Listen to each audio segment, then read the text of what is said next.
Purna road વિસ્તારમાં એક પરિવારે પૂજા સામગ્રી સાથે ભૂલથી 2 લાખ રૂપિયાની રોકડ રકમ પણ કેનાલમાં પધરાવી દીધી હતી. જોકે ઘટનાની જાણ થતાં જ ડુંબાલ ફાયર સ્ટેશનની ટીમે તાત્કાલિક કાર્યવાહી કરીને ભારે જહેમત બાદ પાણીમાં ડૂબકી મારી રકમ શોધી કાઢી અને પરિવારને સલામત રીતે પરત કરી છે. પૂર્ણાગામ રોડ પર આવેલા નિજાનંદ સોસાયટીમાં રહેતા લીંબા પરિવાર દ્વારા થોડા દિવસ પહેલા ઘરમાં ધાર્મિક વિધિ અને પૂજા કરવામાં આવી હતી. પૂજા પૂર્ણ થયા બાદ તેની સામગ્રી અને ફૂલોને તેમને કબાટની અંદર તિજોરી પાસે રાખી દીધા હતા.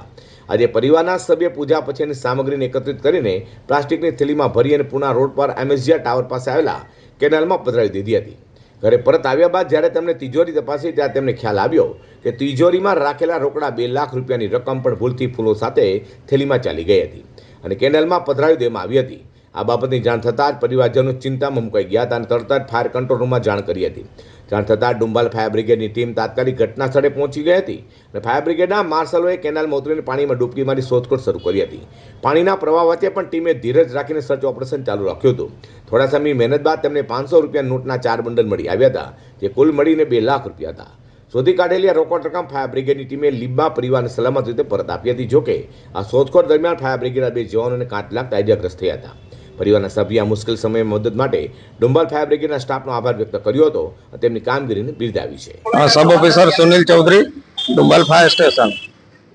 કંટ્રોલ મેસેજ મુજબ 3:21 કોલ મળતા દાગીના અને પૈસા નેરમાં પૂજાની સામગ્રી સાથે અંદર પડી ગયા છે.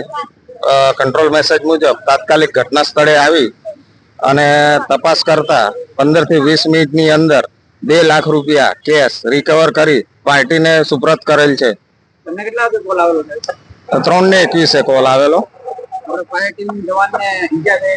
હા, એમને 2 મારા માર્શલોને પગમાં કાચ લાગ્યા છે. આ સુરતના પૂર્ણાના નિજાનંદ સોસાયટીમાં રહેતા લીંબા પરિવારના રોકડા 2 લાખ રૂપિયા તેઓને પરત મળતા તેઓના મોઢા પર આજે ખરેખર અનેરી ખુશી જોવા મળી હતી.